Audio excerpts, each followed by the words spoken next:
Hey, everybody. I'm so excited about today's guest. She's celebrated 60 years of service with the Dominican Sisters of Amityville. And there's so much more to talk about her accomplishments and get her insights into how to have a joyful life, among other things. Sister Diane Morgan, welcome to the We Move Forward Together podcast. Good to have you. Thanks so much, Steve. It's good to be here. So let me see if I got my facts straight. You were just elected as first counselor. Tell me a little bit about that. Well, our election was, in fact, just about a year ago this weekend, last March in 2025. But before that, in 2019, I had been elected to the leadership team. So as we were completing 6 years, that's when we had what we call a chapter, which is an important gathering. And we reflect and discuss on our life and mission as Dominicans. But even before that, back in 2001 to 2007, I also served on another leadership team. So I've had some good experiences with that over the years. Wonderful. Tell me about what was that moment of invitation or that spark that led you to the Dominican Sisters of Amityville? Well, it was probably many years ago. I remember I went to St. Agnes High School in College Point in Queens, and it was probably in the third year at St. Agnes. We were juniors, and we went on a retreat, the junior class. And I don't remember the name of the book, but the book that I was reading was about the lives of the saints. And it's kind of hard to describe. It's for whatever happened over that weekend, I was just very much touched within myself, inspired by the people that I was reading about. I think that was the point where that spark got lit about joining the Dominican Sisters. So, as I say, it's a long time ago, but I do remember that experience. You know, when we read about the saints and about the apostles and those who followed Jesus in the early church, many who were led to martyrdom, I always wondered, what drives them? What was the spirit that drove them to do what they did and help the poor and take the directives of Jesus to kind of change the world? Catherine of Siena said, be that spark that sets the world on fire in a good way. And I just want to make one comment. And since I've met this past year the Dominicans and spent some time talking to people, the one thing I always get back to is a certain amount of joy that you see there. And I'm curious, what in your vocation, what fuels your joy? Well, I think probably at the root of it all is the desire to serve God and God's people. And obviously the way that that plays itself out depends a lot on the circumstances that we find ourselves in and the people that we're interacting with. But another thing that's so important with this sense of joy is within our congregation, so we're vowed members, and now for a number of years, we've also had associates. And I believe that we really do try to support and encourage one another. And I think that can help, but even in days that are difficult, still give a sense of joy and an awareness of God's presence and how the people we meet each day can be a sign of God's presence for us. And I'm grateful to have a number of people who encourage me and support me. And so that keeps that spark of joy alive. Nice. Now, I know that the 4 energy centers that we focus on in this podcast are social justice, ecology, spirituality, and you kind of touched on community. And what's so interesting is in this world of getting disconnected we're on social media, right? But it's kind of an oxymoron. It's social media, but we become less social. In doing my research, there came up with this phrase called stability of flow and a common home. Can you speak to that for me? When I hear common home, what I think of really came from Pope Francis when he wrote the encyclical Laudato Si and spoke about earth as our common home and helping us to really reflect on that and to appreciate that as to who we are in the grand scheme of things in the universe, and which includes both the human and the non-human. In our congregation, that goes back a number of years, thinking especially into the mid and late 1990s, when Sister Jean Clark and other sisters, including Sister Margaret Gagliardi, that you know, and others in our congregation, worked together. Jean was beginning what became known as Sophia Garden, but it was a living entity, a garden, yes, but a way of helping us to appreciate our place in the universe and to see God's creative power there and to open our eyes to ways that perhaps I know I hadn't thought in that same way. And so, again, using that phrase, what you said, stability of flow, to me would kind of go along with the idea of energy. And for us, energy is also understood as the power of God's Spirit. Okay. And God's Spirit as present in the universe. So it's a way of understanding who we are in relation to the human and the non-human, but it's also a way for us to understand the responsibility that we have to care for our common home. And Pope Francis articulated many thoughts that I think he pulled together in Laudato Si. A good number of people have been experiencing and reflecting on for a number of years. But interesting about Laudato Si, it wasn't just offered to Catholics or to the Christian church. Pope Francis was offering his message to the world. And we're still understanding that and interpreting that and living out of that. What pops out at me in you talking about this, is the phrase "stop and smell the roses," right? And you can go a lot deeper than that. And as I get older, you find time to contemplate, to pray, and walking through a garden, or just taking God's good earth in, right? And feeling that energy is really something to behold. And I just want to speak to the audience, by the way. We'd love for you to comment if you have any connection with the Dominican Sisters of Amityville.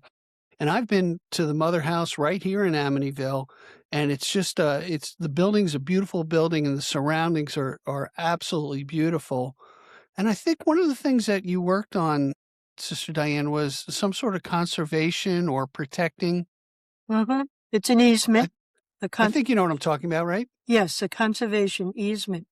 Yeah, tell me about that. Right. So that work, really, we had a congregational gathering called an assembly. And back in 2016, Elizabeth Keem and Sister Jean Clark brought the idea of protecting our land or a portion of it from development. And that time and after that, Sophia Garden became Homecoming Farm, and it was relocated on another part of our property. But what they invited us to consider was, as I say, what I just mentioned. Is there a way to protect a portion of our land in Amityville to enable that to be free from development?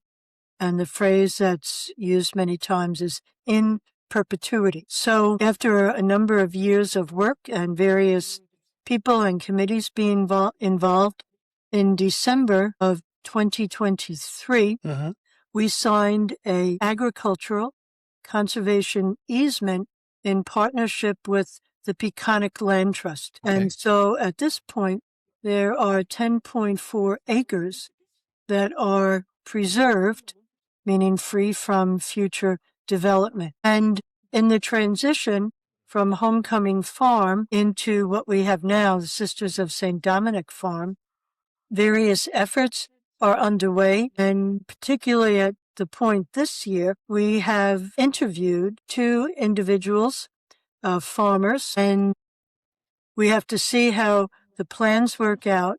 but it is their desire to lease part of that easement for either growing crops, some kind of food, or also for flowers. Now, the flowers on our property have another benefit. In addition to attracting butterflies, which are pollinators, we also have an apiary on our property and a beekeeper who shares. He has hives there and the congregation has hives there. And Nice. so the bees as well as pollinators, but they also create absolutely delicious, wonderful honey. And The apiary started a number of years ago. I forget the exact date right now, but it's more than 10, with a young wow. woman who started a Girl Scout Gold Award project. And she spoke with Elizabeth Keem and with Sister Jean.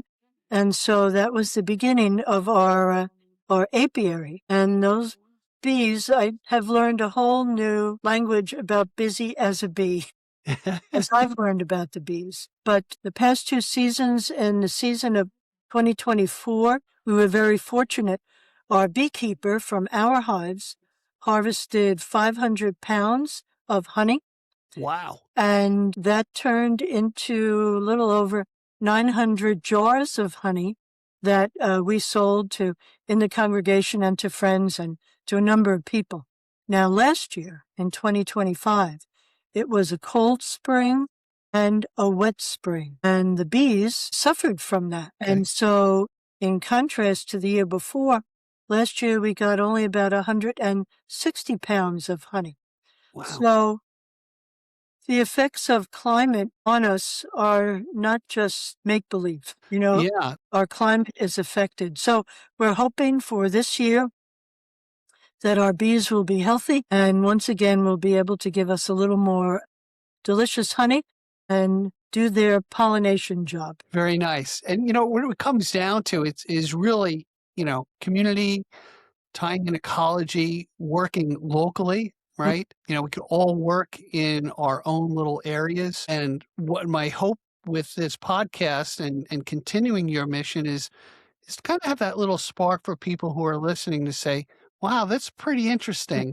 Maybe we can do that in our home area. Yeah. So I encourage everyone, one, to comment and subscribe. I always ask for that, but look in the description. We have contact information. If there's something you say, you know what, there's some spark there that interests me, and that's in my wheelhouse, we'll connect you with the right Dominicans who can certainly take you in the right direction and move with that. I'm going to turn the page a little bit in talking about, and it affected us because I live in Babylon here. I lived in West Islip at the time, and the devastation of Superstorm Sandy was unbelievable. It's one of those things where you go, I didn't think it could happen here, with the seas rising. And you were instrumental in working with, leading a group. Can you speak to that and your experience with that for me? Sure. When Superstorm Sandy struck, I was working in St. Ignatius Martyr Parish in Long Beach. Oh, wow. Right across the Okay. street from the Atlantic Ocean. Yeah. And basically in the Long Beach community, especially in the West End, what happened was in relation to the tides. So when the storm was at its height, and again, depending whether the tide was in or out and so on, there were streets that were flooded, houses that were flooded. In the rectory basement, I'm pretty sure there could have been 6 or 7 feet of water, and many houses in Long Beach experienced the same thing. And in the West End, most houses, they were right on ground level. And so what happened there was things like water heaters and furniture and other oil burners or whatever it might have been were affected right in that area. It took a good while for the community to be able to recoup. I remember sitting with people, and it was probably through Catholic Charities, I think. I'm not positive on that now. But I can remember sitting with people, filling out documentation for them, and asking them to list what had been destroyed in their homes. But the other thing that happened was, because as I say, due to the tides, the water came in towards the evening and into the next morning, but for the most part, it did not remain for days and days. It did recede, but people did have to have their houses or their basements pumped out. However, there was one of the men on the parish council who, in the days and weeks after Sandy, went around the neighborhood and took pictures, because we started to realize that as part of the recovery, if people wanted to rebuild, instead of having just their entrance on ground level, many of the houses were raised. And so the ground level became just maybe a garage or whatever. So he wanted to take before and after pictures for his grandchildren so he could tell that story. Another thing that happened in the days after Sandy, there were one of our sisters and one of our associates contacted me, and they came down to Long Beach once a week for several weeks, and they wanted people to visit just to be able to hear their stories and what happened to them. Right. And they told me one of the homes that they went to, and it's an older woman in the parish, and when they went in, she probably just had a beach chair or something that they could sit on, and said, I don't have a refrigerator right now, but I borrowed a few pieces of bread and cheese from a neighbor next door, and I'd like to share that with you. Oh, how nice. And I think that's really what people, as I say, Long Beach is the area I can think of. Two of our other sisters helped out in Lindenhurst to a great deal, going from door to door. So it was really neighbors helping neighbors, and really just a hard time for people to rebuild or really change the structure of their homes. And, dealing with pages of paperwork from FEMA and everybody else. Right. It was quite a time. It's interesting. I think about tying this to social justice. And at that time, and we were part of a team in the Knights of Columbus where we just brought hot dogs around and bleach. They needed bleach, and people needed to see people, right? We ran into people from Connecticut who came down to help, which was really amazing. But I'm thinking about, displaced persons, right? There we have this weather situation that displaced a bunch of people. Those who had enough money in the bank to rebuild were fine. Others had to go with relatives. Hotels got booked up. And that feeling of being displaced is something to remember. And I'm getting on my little soapbox here. And I'm thinking about our immigrant neighbors who get disappeared. And we have to remember that we're all immigrants, right? And that feeling of being displaced. And that feeling of not being able to go out into public for fear of getting snatched up by ICE. So I just want to kind of talk to that. I found some Polish nuns at Temple Emmanuel's Remembrance Program. The pastor of the parish in Long Beach was very much involved in ecumenical and interfaith work in the Diocese of Rockville Center. So I had some wonderful opportunities because of that, being on the parish staff, sitting around the table with some of our Jewish brethren, representatives who were Muslims. There were people at the time who were doing missionary work from the Mormon Church, people of various Christian denominations. But I'll always remember that time as just meeting people as they were, as human beings, and each one of us brought what we could from our faith tradition. And it was just a very, very enriching time. And just the microcosm of sitting around that table is just such a contrast to everything that's going on in our world these days. But because of that, some of us were able to participate in different ways at Temple Emmanuel in Long Beach and at some of the other Christian churches, so that there were just wonderful opportunities of people gathering across faith lines and faith traditions and seeing one another as human beings. Yeah, In it's fact, nice. in fact, Oh, Steve, I think it was the rabbi at Temple Emmanuel, and I believe, if not one, it could have been both of his parents who survived the Holocaust, and he spoke to that. Sister, I wanted to explore what I believe is a common foundation between people of goodwill, of faith in service. Can you talk to that and your experience with that?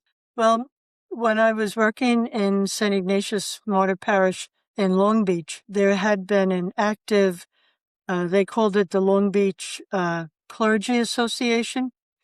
But it wasn't just clergy who were part of it. Mm. Because I was on the staff there, I went to those meetings, and there were some others as well. And it was just, for me, a wonderful experience to sit around the table with a Jewish rabbi, with a Lutheran pastor, the pastor of the Catholic Church. At times there was a representative from the Muslim community. Wow. At one point, there were several Mormons who lived in the area, and they came as well. But it was such an opportunity of appreciating the people and one another's culture. There was also, I think they may have gotten, there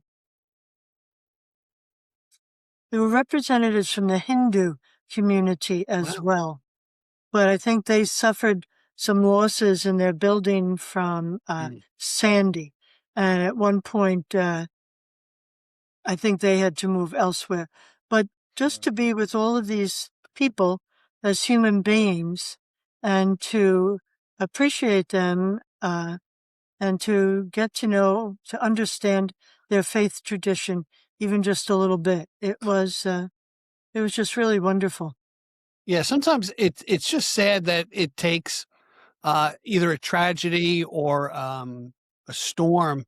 We're all experiencing the same thing to Hmm. bring us together. Yeah, And you know, I pray, I guess, for opportunities as we celebrate life to bring these different faith traditions together because we have more in common than we don't. Uh, it's true. and I Even think even now, though, um, we some of our sisters and some of our associates are part of efforts. The umbrella group would be Long Island Jobs with Justice, but okay, then related to them, there's a group from Abraham's Table. So that would be Christian, Jewish, and Muslim, right. since we all trace back to Abraham. And they sponsor various events to understand one another culturally.